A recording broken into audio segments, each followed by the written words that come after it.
What if history had gone another way? What if the United States had succeeded in conquering Canada in 1812? This is the story of a young, scattered land that stood tall against the might of an ambitious neighbor. This is the story of how Canada was nearly swallowed by war, and how it emerged more united, more determined, and more Canadian than ever.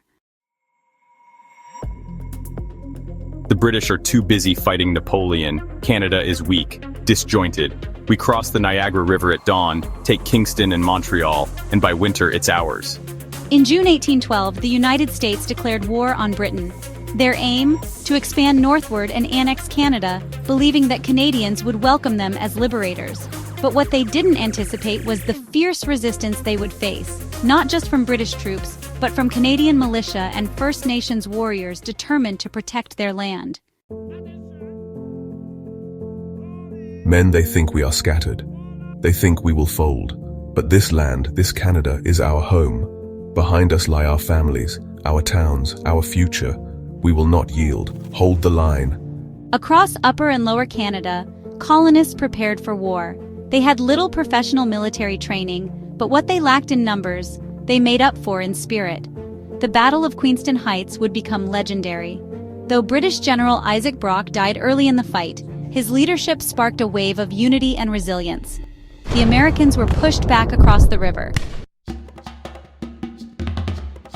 Among the fiercest defenders were the First Nations, especially the warriors led by Tecumseh, a Shawnee chief.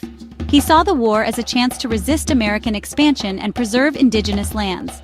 At the Battle of Detroit, Tecumseh's presence helped force the American general to surrender, fearing a massacre. It was a rare and brilliant victory, solidifying Tecumseh's legacy as one of the most respected indigenous leaders in North American history.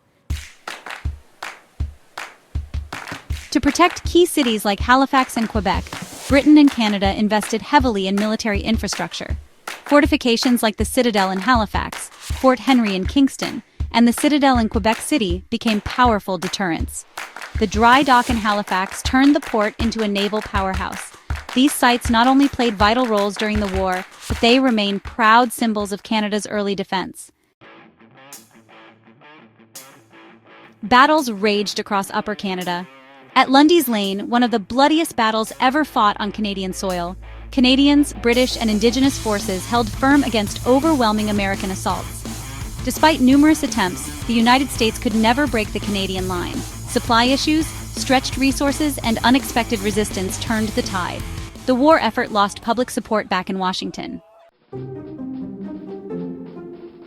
By 1814, the war ended in a stalemate with the signing of the Treaty of Ghent. No borders were changed, but something far greater had happened. Canadians had fought together, English, French, Indigenous, farmers and soldiers, volunteers and veterans. From Halifax to the Niagara frontier, a collective identity began to form, a sense that this was a land worth fighting for.